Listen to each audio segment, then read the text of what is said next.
Olá pessoal, bem-vindos ao meu canal, eu sou o Nerd Tuga. Bem, já passou algum tempo desde que eu fiz um vídeo, mas agora estou de volta e mesmo a tempo para falar do... Não. Mais outro não. Shoot-ha! Shoot-ha! Yep, temos mais outro filme do Parque Jurássico. O sétimo filme do Parque Jurássico, para ser mais exato, e o quarto filme do Mundo Jurássico, para ser ainda mais exato, sendo esse o Mundo Jurássico Renascimento. E, tal como o título indica, também é uma espécie de começo de novo, com novas personagens, e que provavelmente vai dar origem a uma terceira trilogia. E depois do último filme eles vão dizer outra vez, será que vamos fazer outro filme depois disso? E claro que vão fazer, porque estes filmes fazem sempre dinheiro, independentemente do quão maus são! Ok, antes de ir ao ataque deste filme, tenho primeiro que reconhecer que até tem uns quantos aspectos positivos. Felizmente um deles é os próprios dinossauros. Há uma boa mistura de dinossauros clássicos e novos dinossauros e finalmente expandem o conceito de dinossauros mutantes para além de só híbridos entre T-Rex e Velociraptor. Temos uns quantos Velociraptors com asas de pterodáctilo, os Mutodons, e depois temos o D-Rex. Muitas pessoas estavam a comparar um Xenomorph, mas a mim faz-me mais lembrar um Rancor do Star Wars misturado com uma Beluga. O bom deste filme ser realizado pelo Gareth Edwards, que também realizou Godzilla 2014 e o Rogue One, é que há uma boa sensação de escala no que toca aos dinossauros, que é para mostrá-los de uma maneira ameaçadora, ou até para mostrá-los de uma maneira com grande esplendor.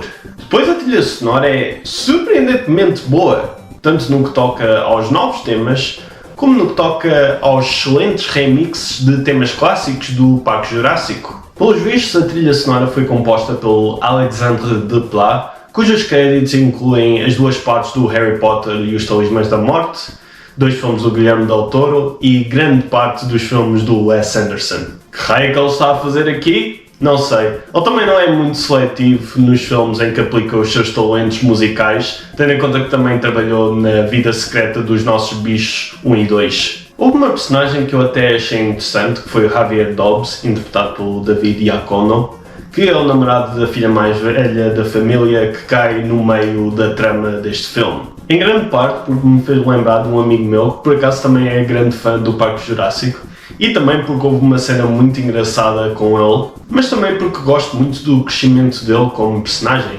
em que vai do estereotípico stoner, cujo pai não aprova como namorado da filha dele, mas depois prova-se a si próprio e revela também que andava a interiorizar muita da discriminação que sofre como latino-americano e depois o pai da namorada ajuda-o com isso. É pena não poder dizer o mesmo sobre o resto das personagens. Não que sejam horríveis, mas não são lá muito interessantes ou cativantes. Isso deve-se à quantidade excessiva de personagens e ao facto de que há 2 grupos diferentes de personagens que não combinam nada bem. Primeiro temos o grupo de cientistas e mercenários que está nesta demanda à videojogo em que tem que recolher amostras de um dinossauro terrestre, de um marinho e de um aéreo, e isso é suposto contribuir para uma cura para doenças cardíacas. Há um grupo de 4 personagens em particular que claramente é suposto replicar o quarteto original do Parque Jurássico. No lugar do Alan Grant e da Ellie Sattler,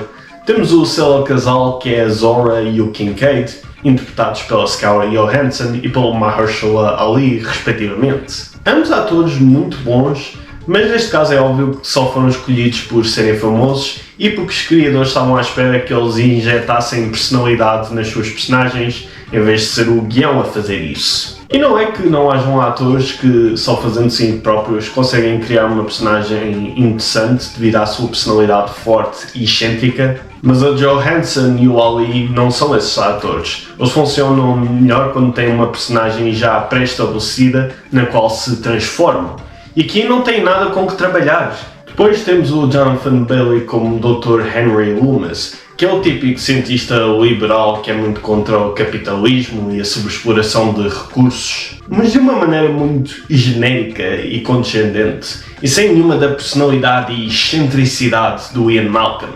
Em vez de termos alguém como o John Hammond a liderar a expedição, um magnata da indústria que causa grande parte dos problemas da história porque é cego pelo seu orgulho e pelas suas boas intenções, temos o... Oh, não! Sim.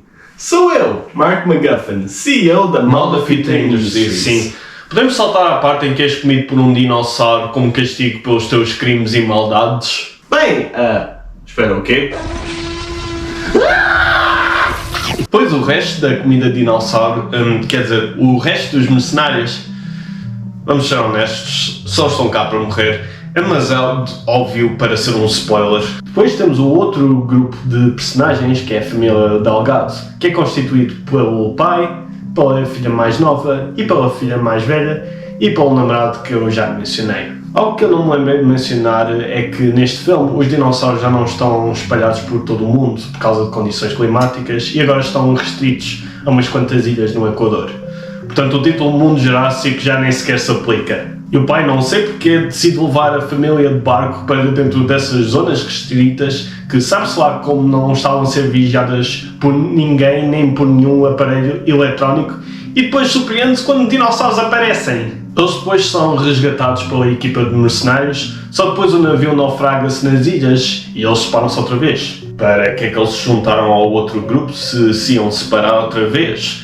Aliás, para que é que estão no filme sequer? Não contribuem nada de importante para a história. Só que apesar destes dois grupos só interagirem um com o outro no meio do filme e um pouco no terceiro ato do filme, mesmo assim estas duas partes da história acabam por prejudicar-se uma à outra. Por um lado, temos uma equipa de mercenários cujo trabalho envolve situações de vida e morte e, no entanto, são facilmente eliminados pelos dinossauros porque não conseguem fazer algo tão simples como olhar para trás de vez em quando. Por outro lado, temos uma família normal que está constantemente a escapar aos dinossauros e é sempre por 1 milímetro. Eu não percebo porque é que eles insistem em meter crianças nestes filmes para aumentar o suspense quando elas nunca morrem. Também não ajuda que os dinossauros neste filme, especialmente os terrestres, são os piores predadores de sempre. Toda a gente falou da cena da perseguição no rio do T-Rex, que foi adaptada do livro original do Parque Jurássico, e toda a gente diz que é a melhor cena do filme. Primeiro, isto não é a primeira vez que eles põem uma cena do livro original numa das sequelas, e segundo, o T-Rex aqui é uma bosta. Em vez de ir a toda a velocidade atrás da presa mais fácil da sua vida, está muito ocupada a pousar para a câmara e a cultivar aura. E com o T-Rex é exatamente a mesma coisa. No que toca aos Mutadons, eles não sei porque alternam entre andar depressa e andar devagar, quase como se fosse um videojogo em que tem que recarregar o ataque deles.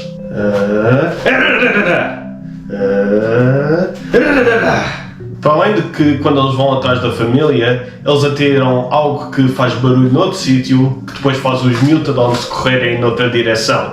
Eles fazem isto várias vezes e resulta sempre. Eu sei que dinossauros supostamente não eram muito inteligentes, mas supostamente também tinham um olfato muito apurado. Porque é que não simplesmente seguiam o cheiro das pessoas em vez de seguirem um barulho que nem sequer vem das pessoas? Eu sei que são dinossauros mutantes, logo aí o realismo vai pela janela fora, mas eu esperava que fossem ameaças a sério, ou pelo menos predadores minimamente competentes. E se as personagens e os dinossauros não são estúpidos, o próprio enredo é estúpido. Um bom exemplo é logo no início do filme, na instalação em que foram criados os dinossauros mutantes, em que um cientista deixa uma embalagem de sneakers no chão, que depois é sugada para dentro de uma porta, onde faz um curto-circuito, e isso, pelos vistos, é suficiente para deitar toda a energia dessa secção abaixo e libertar todos os dinossauros. Que raio de publicidade é essa para os sneakers? Ei, veem todas estas pessoas que morreram? Foi por causa dos sneakers. Falando em publicidade, a filha mais nova dos Delgado adota depois um dinossauro pequeno ao qual se chama Dolores e é claramente uma daquelas criaturas pequenas que só estão lá no filme para vender bonecos. Semelhantemente ao Grogu no Mandaloriano e ao Zuko no Godzilla X Kong, o Novo Império. Mas a não ser que esse dinossauro consiga usar a força ou seja usado como um taco de beisebol pelo Kong contra outros gorilas gigantes, eu não estou interessado! O último grande problema é que eles claramente estavam a tentar replicar o Parque Jurássico original, depois das más críticas dos dois últimos filmes, ao ponto de encarregarem o guião ao David Koepp, que escreveu o guião do primeiro Parque Jurássico, e também escreveu o guião de muitos outros filmes clássicos. Mas ele também foi o guionista do segundo Parque Jurássico, e da Múmia com o Tom Cruise, e dos filmes modernos do Indiana Jones. É tão óbvio que eles estavam a tentar replicar o primeiro filme, tendo em conta que há uma cena em que as personagens olham com esplendor para um dinossauro herbívoro gigante no mato, uma cena em que as personagens fogem de um T-Rex num veículo amarelo, uma cena em que as personagens estão num espaço fechado a esquivarem-se furtivamente de um bando de dinossauros carnívoros. Concluindo, o problema geral deste filme é a falta de uma razão de existir. Sacrifica muita da sua identidade por nostalgia e, em vez da história ocorrer naturalmente, é forçada a progredir por vários saltos de lógica. Ao menos é melhor do que o filme anterior, O Mundo Jurássico Domínio, e é melhor do que eu esperava, mas isso não é dizer muito. Ao menos foi mais divertido falar do quanto O Mundo Jurássico Domínio desperdiçou o seu enorme potencial numa péssima história sobre gafanhotos mutantes. Só que na verdade houve uma razão para fazer este filme: dinheiro. Porque não importa se no mesmo mês saiu o primeiro filme de Super-Homem desde 2013, que também é o início de um novo universo da DC, ou o primeiro filme do Quarteto Fantástico desde 2015 e o primeiro filme bom do Quarteto Fantástico desde sempre, basta ver um filme com pessoas a fugir de dinossauros com Jurássico no título para fazer uma pipa de dinheiro. Eu dou ao Mundo Jurássico Renascimento 2 barras de sneakers em 5. Olá pessoal! Em vez de ter a minha normal paródia musical aqui no fim do vídeo, vou dar um pequeno update, tendo em conta que já passou muito tempo desde que fazia um upload de um vídeo.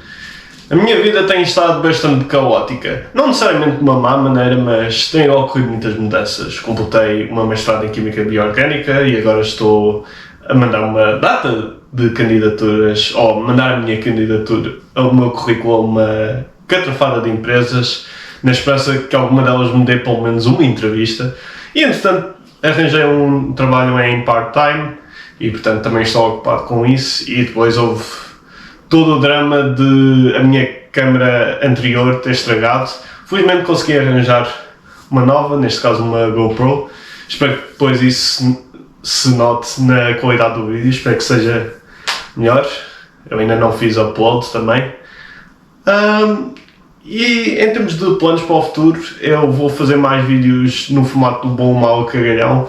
Antes eu fazia de uma maneira que demorava muito tempo, porque eu estava a tentar fazê-los para coincidirem com um novo filme que saía. Por exemplo, saía um novo filme do Homem-Aranha, eu fazia um bom, mau, cagalhão dos filmes do Homem-Aranha. Só que depois, como demoram muito tempo, eu depois tinha que parar de os fazer.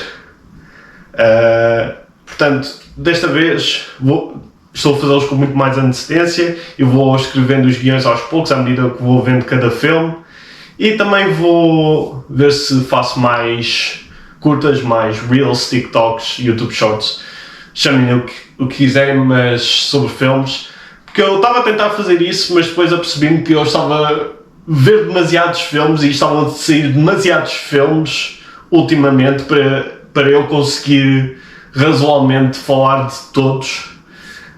Portanto, vou continuar também a fazer vídeos sobre filmes individuais, porque há certos filmes em que eu vejo que penso, isto merece o seu próprio vídeo, e há filmes em que não quero fazer um vídeo inteiro, mas quero falar sobre o filme de alguma maneira, e depois há filmes em que, mesmo que eu goste dos filmes, não tenho assim muito a dizer.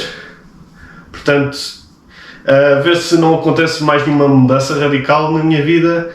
Em princípio, eu estou de volta, vou voltar a fazer mais vídeos e, portanto, fiquem entusiasmados para isso.